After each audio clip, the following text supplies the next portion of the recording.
ਤੇ ਜਿਹੜੇ ਕਿਰਾੜ ਹਨ ਹਾਂਜੀ। ਉਹ ਚਿੱਟਾ ਲਿਬਾਸ ਪਹਿਨਦੇ ਹਨ। ਇਹ ਤਿੰਨ ਕੌਮਾਂ। ਅੱਛਾ, ਤੇ ਕਿਰਾੜ ਕੀ ਕਰਦੇ ਹੁੰਦੇ ਸੀ? ਹਾਂਜੀ, ਕਿਰਾੜ ਕੀ ਕਰਦੇ ਸੀ? ਜ਼ਿਮੀਦਾਰ।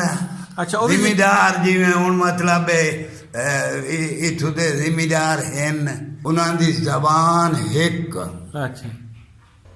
जब यानी कि पूछा जाता है ना ये मकान किसका है जो फला, तो ये लफ्ज इस्तेमाल करते हैं, ये फलाने किराड़ दे मकान है जो फलाना बंदा बैठा है जेड़ा। अच्छा। तो ये लफ्ज अल्फाज हमने सुने हैं। एक तो इससे मतलब लिया जाता है हिंदू यानी गैर मुस्लिम, ठीक है। एक किराड़ का मकान है। एक तो ये डेफिनेशन हो गई। दूसरी डेफिनेशन ये कहते हैं ये बहु किराड़ बंदा जेने एक ही दे मंगी शायद देंदा है। और ओवरऑल देखने में यही आया है भी हवेलियां टाइप, डबल स्टोरी दुकानें, डबल स्टोरी, बहुत अच्छे अच्छे किस्म के मकान, बड़ी आर्ट हुए आला किस्म की लकड़ी लगी हुई, वो इन्हीं लोगों को देखने में आए हैं। यहाँ के लोगों के कम ही देखने में आए, 1 या 2% लोग।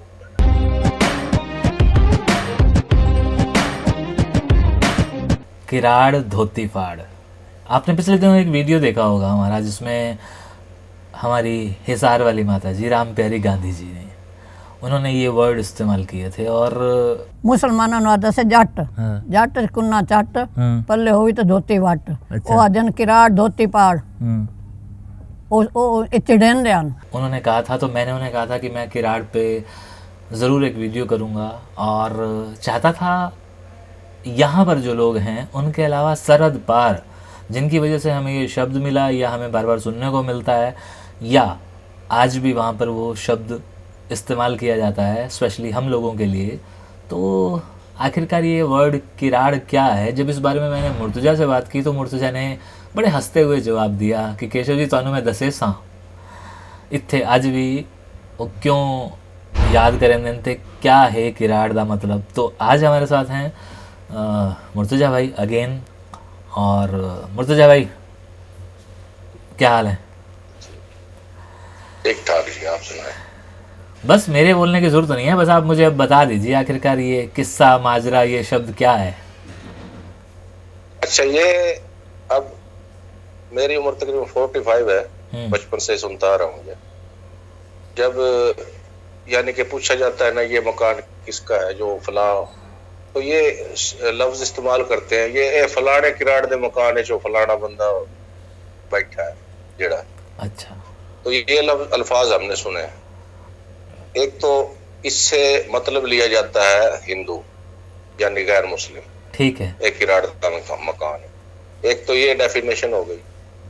दूसरी डेफिनेशन ये कहते हैं ये बहु किराड़ बंदा जेने एक ही दे मंगी शायद देंदा है, ये मंगी शामियां देंदा है, तो किराड़ा रंगा।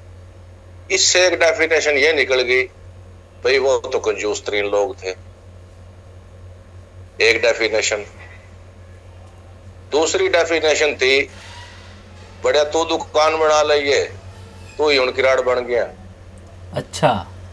करियाने दुकान बना ली है, यानी कि ये भी डेफिनेशन थी कि दुकान जिसकी होती थी वो किराड़ है। यानी कि बढ़िया से इसको आप इसको कंपेयर कर लो। ये 3 इसके हैं।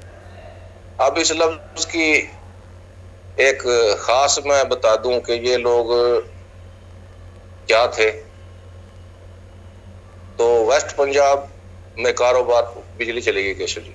कोई बात नहीं, आप चलते रहें। अच्छा, तो वेस्ट पंजाब में जो तकरीबन यूं कह ले भी 90% इन्हीं के कारोबार थे, देहातों में भी और शहरों में। ठीक है। अब जैसे अब लाहौर ले लें, लाहौर में मुसलमानों की सिर्फ 3 दुकानें। ठीक है। बहुत बड़ा शहर है लाहौर, करोड़ों की आबादी है, लाखों की नहीं है। और देहाती लेवल पे भी कोई कहीं देहात में आज भी कोई दुकान पक्की खड़ी है ना अकेली खेतों में, तो कहते हैं किराड़ की दुकान होती है, यानी दुकान मुकम्मल इन्हीं लोगों की थी। और उसी मतलब पोजीशन में ये कारोबारी लोग थे। तो जमीनें तकरीबन इन्होंने बहुत खरीदी। अब मैं जिस जगह बैठा हूँ यानी पक्के मकान, अब सराय सिद्धू की आबादी तकरीबन 20,000 से भी ऊपर है, इसमें पक्के मकान उन्होंने किए थे। और ओवरऑल देखने में यही आया है भी हवेलियां टाइप, डबल स्टोरी दुकानें, डबल स्टोरी, बहुत अच्छे अच्छे किस्म के मकान, बड़ी आर्ट हुए, आला किस्म की लकड़ी लगी हुई, वो इन्हीं लोगों को देखने में आए हैं। यहाँ के लोगों के कम ही देखने में आए, 1 या 2% लोग। तो उस हिसाब से देखा जाए तो उस दौर के ये हायर क्लास के लोग भी यही थे, मिडिल हायर क्लास के लोग भी यही थे, और लोअर मिडिल क्लास के भी यही लोग थे। एक इनमें जो यहाँ से शवाहिद मिले हैं, ये लोग पढ़े लिखे भी इन लोगों से ज्यादा थे, शरह खानदगी इनकी ज्यादा थी। और अब इनकी फाइनेंशियली पावर वो क्या थी वो मैं ये बता दूं आपको कि हमारा मौजा सराय सिद्धू जो तकरीबन आप वेस्ट ईस्ट जाएं तो 6 kilometre, west to east 6 kilometre है सराय सिद्धू, और ईस्ट से नॉर्थ से साउथ में जाएं तो तकरीबन 5 किलोमीटर है। इसमें जब हमारे लोग आए, मेरे वालिद के बताने के मुताबिक 15 हिस्से माइग्रेटर को मिले और 1 हिस्सा पहले से लोकल बिरादरी जो जिम्मेदार थे उनके थे। और ये 15 हिस्से, इसमें अब हजारों एकड़ बनते हैं, 5-6 किलोमीटर राउंड अबाउट में लगाएं आप तो कई हजार एकड़ बन जाएंगे। वो कह रहे थे भी ये टोटल मोल खरीद थे उन्होंने। और कुछ बिरादरियों का तो मुझे पता है, जो मेरे खेत वाली साइड है, किन किन लोगों ने ये उस वक्त फरोख्त किए थे। यानी कि इनकी फाइनेंशियली पावर की ये थी भी, जब मुसलमान का रकबा बिकता था तो इन्हें किसी भी कीमत पे खरीदना पड़े, उससे खरीदते थे। इनकी मोहल्ला जो गलियां इस हिसाब से बनी हुई थी कि सब गेट बंद थे, किला बंद। इवन सिर्फ सराय सिद्धू नहीं, मैंने कई जगह पे देखा है कि शाम के बाद उन गलियों में कोई दाखिल नहीं हो सकता। अच्छा। और जगह जगह वो लालटेनें लगी हुई खुइयों के ऊपर, दिए से जो जलती थी। यानी उस दौर की वो स्ट्रीट लाइट्स भी थी इनके पास, स्ट्रीट लाइट्स की सहूलियात थी। ये कोई आम बात नहीं है।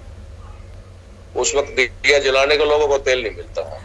आपको पता है मैं आपकी बात सुन के क्यों मुस्कुरा रहा हूँ? इसीलिए मुस्कुरा रहा हूँ क्योंकि आप के तरफ पता नहीं किस ढंग से देखा जाता है, लेकिन मैंने कुछ एक ऐसे वीडियोस देखे हैं, आपको भी शायद वो वीडियो याद होगा, जिसमें वो कहता है कि ओ हिंदू लोग ना दीन दे बड़े पक्के आन ते ओ अपनी, वो वाला वीडियो आपको याद आ गया जिसमें वो हिंदुओं की इतनी तारीफें कर रहा है वो मुसलमान व्यक्ति। ते जेड़े किराड़ हैं वो चिट्टा लिबास पहनदे हैं, ए 3 कौमां। अच्छा, ते किराड़ की करदे हुंदे सी? हाँ जी, किराड़ की करदे सी? जिमीदार।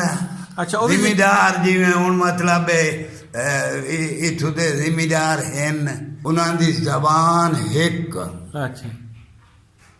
उन्हां दा वेख ला भाई ये सारे दाकार हैं इंजे समय जोधपुर दे या 15 या 20 इहो कुछ। अच्छा, उन्हां दा बारात दा वखला अरदा जानकार बने होया। अच्छा। हाँ, वो मुझे याद आ गया, राव शोभाज साहब ने वो बनाया था वीडियो, वो खैरपुर टामे वाली से था, शायद उस वीडियो की आप बात कर रहे हैं। जी जी जी, जो मैंने आपको भेजा था। अच्छा, फेसबुक के। दूसरा, ये तारीफ तो ये सभी लोग करते हैं, ये तारीफ ये सभी लोग करते हैं कि वे लोग एक तो जगडालू नहीं थे, हाँ, लड़ाका नहीं थे, हाँ, और बन बना के रखते थे, हाँ, यानी कि लोगों के साथ दया भी करते थे, और ज्यादा यानी कि किसी को तंग नहीं करते थे। वो खरीदते थे या करते थे, वो तो पैसा दे के करते थे साहब, ज़ाहिर वो देने वाले की मर्जी होती थी, लेने वाले की मर्जी होती, चाहे उसमें इंटरेस्ट ज्यादा था, सूद था, वो तो लेने वाले की मर्जी पे था या देने वाले की मर्जी पे था, वो एक अलग बात है। लोग कहते हैं इन्होंने तो सूद दर सूद खरीद लिया, अभी सूद दर सूद तभी खरीदा है जब आपने लिया है पैसा, ना लेते आप पैसा। ये तो आप मौलाना तारिक जमील की तकरीर में सुन ले, वो भी इनका जिक्र करता है कि हमारे मुसलमान जिम्मेदार जो थे वो उनके बंदी थे, ये उनका कहना है। हमारे मुसलमान जागीरदार जो थे वो उनके बंदी थे। मौलाना साहब की आप तकरीर सुन लें, मैं आपको क्लिप भेज दूंगा। दूसरी बात ये पॉलिटिक्स पे बड़े इफेक्टिव होते थे जब इलेक्शन होते थे। 2 जैसे इलेक्शन हुए हैं पाकिस्तान बनने के से पहले, यूनियनिस्ट पार्टी में थे सब ये लोग, और इनके उम्मीदवार तो मुसलमान ही होते थे, बड़े बड़े जागीरदार।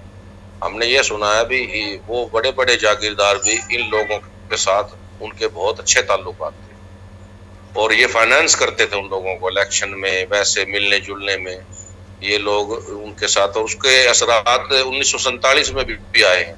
आप ओवरऑल पंजाब में देखें तो हिंदू खत्रियों को मुसलमानों से कम नुकसान हुआ। उसकी वजह ये है भी इन लोगों का वो रवैया नहीं था, इनके साथ पहला कोई दुख नहीं था, सिर्फ था तो एक कर्ज का था, कर्ज का दुख था भी हमें इन्होंने कर्जदार किया हुआ है। ये तो एक फिर दो कम्युनिटी की अपनी, यानी कि ये मान्यता से कर्ज लिया जाता है या दिया जाता है। वैसे लोगों ने इतना वो उस साइन पर नहीं दिखाया, इतनी मार काटने की लोगों, कुछ गांव के लोगों को छोड़ के आए। दूसरी एक बात मेरे बचपन की जो बहुत ही दिलचस्प है, जो मैं आपको बता दूं, तो शायद वो इस इंटरव्यू का, वो कहते हैं ना काबिल हासिल शेर किसी गजल का, हाँ जी हाँ जी, वो मैं बताता। वो मेरे पीछे एक जगह है, गली है बहुत चौड़ी, उसमें बहुत बड़ी टाली खड़ी थी, और उस टाली के नीचे ताश खेले जाते थे। और ताश कौन खेलते थे? उसमें हमारे यहाँ के पंजाबी बुजुर्ग भी शामिल होते थे। अच्छा। और हमारे हरियाणवी बुजुर्ग मिल के ताश खेलते थे दोपहर को। तो हम भी जाके ना वो ताश देखते थे, मैं भी चला जाता था। उस वक्त मैं 9वीं जमात में था, अब मुझे इन बातों की ज्यादा तमीज नहीं थी। उस वक्त मैं उस बेंच पे पीछे बैठ गया जाके, और उस दिन कुदरती तौर पे कोई भी उस जगह हरियाणवी बुजुर्ग नहीं था, सब यहाँ हमारे पंजाबी बुजुर्ग थे, जिन्हें हम चाचा भी कहते थे, ताया भी कहते थे, इज्जत करते थे। तो वो कुदरती तौर पे एक लड़ाई हुई थी हमारे हरियाणवी की और पंजाबी में। उसमें हमारे बंदे ने, किसी ने उसको चोट मार दी, वो फिर पर्चा उल्टा उन पे हो गया। ऐसे करके वो बात कर रहा था, पता नहीं यार है कि आगे मर्चा खामणी कौम 24 घंटे लड़ती रहती है, मार भी ले, उल्टा पर्चा भी करा छोड़े, इना तो किराड़ चंग गया, जेड़े भाग गए। तो वहां एक बुजुर्ग बैठा था जो कि जागीरदार फैमिली से था, यहीं की लोकल बिरादरी से। वो बड़ा शाना बंदा था, पढ़ा लिखा, और वो कहने लगा हाँ चुप कर रही हो, ठीक है नहीं। उस आखे जेने क्यों? उस आखे ओ जे पुरानी भैया लाके आ गए ना किराड़, बचनी गाड़ा रही भोए भी कोई नहीं, भी दे के जान छुड़ावनी। तो मैं भी उस बात पे हंसा। तो वो वाकई वो बंदा सहम गया। वो कहने लगे भोइया तेरे मकान वाली बच्ची वधी है, और जे किराड़ आके भाई खोली ना ते घर वाली भी दे के जान छुड़ाई, उन्होंने कर्जा भरीमना कोई नहीं कोल, शुक्र मनो वग गए नहीं, जेड़े कर्जे पूरी उम्र कोई ना लाने। तो मैंने ये बात ज़हन में बिठा ली कि वो बंदे यार इतने फाइनेंशियली पावर थे कि उनका कर्जा उतरता ही नहीं था, या ये लोग मुकम्मल उनके कर्जे पे निर्भर थे। बात ये भी हकीकत। और खौफ देखो अब तक कायम है उस वक्त। हाँ, वो खौफ अब तक कायम है। तो ये बातें थी जी इन लोगों की। और दूसरी बात ये भी, यहाँ जो मैंने जहाँ देखा है, जहाँ ये लोग थे, वहीं जिंदगी की सहूलियात थी गवर्नमेंट की तरफ से। हाँ। जहाँ ये लोग थे वहीं स्कूल थे, जहाँ ये लोग थे वहीं थाने थे, वहीं कचहरियां थी, वहीं पक्की सड़कें थी। हमारी अब सराय सिद्धू की जो पक्की सड़क है वो 1947 से भी पहले की है, मेटल रोड। और हमारा थाना जो है वो 1826 का है। अच्छा जी। जो पोस्ट ऑफिस है वो भी 1826 का है। यानी ये जब 1860 में ये गांव बसाए गए, अंग्रेजों के द्वारा फरोख्त किए गए, बाजार बनाए गए, तो उस वक्त यानी कि इस कम्युनिटी ने इसमें दिलचस्पी ली और इन्होंने शहरों में सारी अपनी आबादी करी, कारोबार पे अपनी गिरफ्त मजबूत की। कम बंदे थे आपके जो बाकायदा काश्तकारी करते थे, वो लोग करते थे जिनकी जमीन हजारों एकड़ों में थी या सैकड़ों एकड़ों में, वरना मोस्टली जमीनें भी थी और लोग बिजनेस भी करते थे। और बिजनेस मोस्टली करियाने का बिजनेस ज्यादा था आपके लोगों का। करियाना, गार्टन, आड़तें मुकम्मल ही नहीं लोगों की होती थी मेरी जानकारी के मुताबिक। मुमकिन है इसमें कोई कमी बेशी भी हो, क्योंकि मेरी उम्र तो इतनी नहीं है। सुनी सुनाई बातें जो मैंने आपको बताई या जो देखी है वो मैंने आपको बता दी। मैं आपको बता देता हूँ वैसे कि जब मैं किराड़ के लफ्ज़ से वाबस्ता हुआ तो मेरे को बड़ा अजीब सा लगा था जब किसी ने ऐसे कह दिया था ऐसा किराड़ा ना छोड़े। तो घर आके पूछा था, और ये बात अब की नहीं मैं बता रहा, मैं कम से कम 30 साल पुरानी बात बता रहा हूँ, ठीक है। लेकिन ये लफ्ज उस जगह किसने कह दिया? सुन तो लो। ये तो मुसलमान यूज करते हैं। ना ना ना ना ना ना ना ना, यही तो आपकी गलत फहमी है। मुसलमान यूज़ तो करते थे, लेकिन हमारे यहाँ पर ये लफ्ज़ मैं जब हाँसी में था तब भी सुनता आ रहा हूँ। आज उस 20 साल हो गए हाँसी छोड़े हुए, कुरुक्षेत्र के अंदर हैं, यहाँ पर भी ये लफ्ज़ सुनता हूँ। लेकिन अब ये मैं इनके लिए नहीं सुनता, अब मैं ये लफ्ज़ सुनता हूँ बणियों के लिए। मैंने पिछले दिनों एक बणिये से ऐसे ही जिक्र कर दिया। मैंने कहा जी कुछ पूछना था, वो उम्र दराज है, तो मैंने कहा, उन्होंने कहा पूछो। मैंने कहा जी ये आपको कुछ पता है किराड़ के बारे में? तो उनके चेहरे का रंग सफ़ेद हो गया। भाई अच्छा। ये क्यों पूछ रहा है? तो मैंने कहा कि आप बता दें। कहते यार वो तो हम आरती क्या करते, हमारे को छोटे लोग जो थे, छोटी जात के या गरीब लोग थे, वो हमारे को किराड़ कहा करते। मैंने कहा अच्छा। कहते तुम क्यों जानना चाह रहे हो? मैंने कहा जी हमारे को कहा करते थे और आज भी सरहद पार ये लफ्ज़ गूंजता है। और मैं इस पे थोड़ी इसीलिए तफ्तीश कर रहा हूँ ताकि मैं इस पे एक वीडियो जब बनाऊँ तो मेरे पास कुछ लफ्ज़ हों कहने के लिए। फिर मैंने डॉक्टर चंद्रदेखा साहब से बातचीत की थी।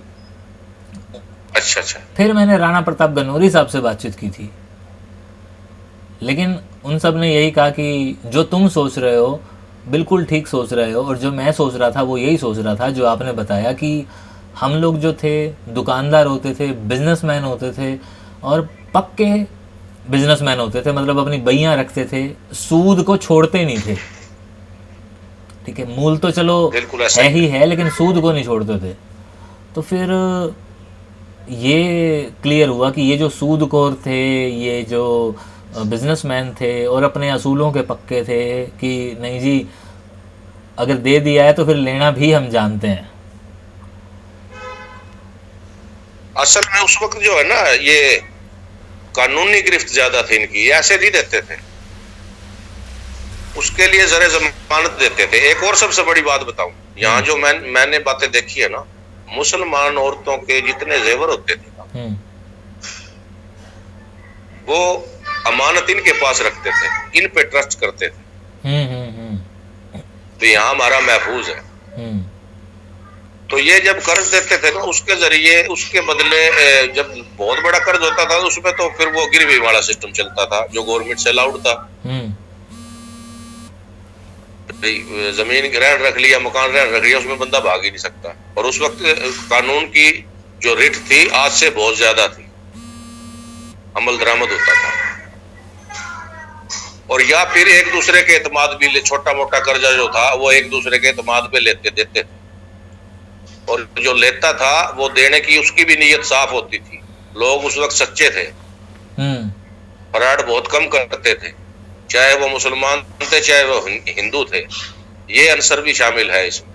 लेकिन मोस्टली एक डेफिनेशन और है इसकी, ये एक और भी कहते थे भी एक किराड़ ते मुसला, ये दो कम्युनिटियों को अलग करने के लिए भी ये लफ्ज इस्तेमाल किया जाता है। अच्छा।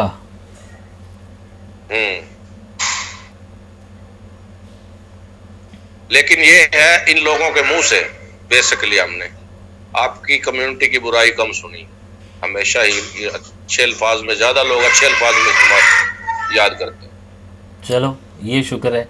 वैसे ये बात तो सही है, कहते ही हैं, लेकिन किराड़ कहते हैं वो एक अलग बात है। हाँ। चिढ़ाने के लिए एक दूसरे को भी कहते हैं। लेकिन काफी लोगों से जो सुना है वो लोग बिहार के हिसाब से आप लोगों की 90% बंदे तारीफ करते हैं। बिल्कुल। और ऐसे कई सारे बड़े सारे और छोटे छोटे सवाल हैं जिस पे मैं अक्सर बात कर बैठता हूँ। अभी भी मैं एक जगह गया था तो वहाँ पे मुझे हरी मस्जिद दिखाई दी थी, तो वो भी मेरा एक सवाल था कि आखिर हरे सब्ज रंग से क्या वास्ता। एक और मेरे जहन में सवाल है, उसको भी मैं वीडियो करूँगा। तो ये सवालों से घिरा हुआ है मेरा जहन, और शुक्रिया आपने इसके बारे में मुझे बताया। और देखने वालों से गुजारिश कि अगर आपके पास किराड़ों की कुछ अलग डेफिनेशन हो तो ज़रूर बताइएगा, और अगर आप भी किराड़ हैं तो भी ज़रूर बताइएगा। बिल्कुल ज़रूर बताएं।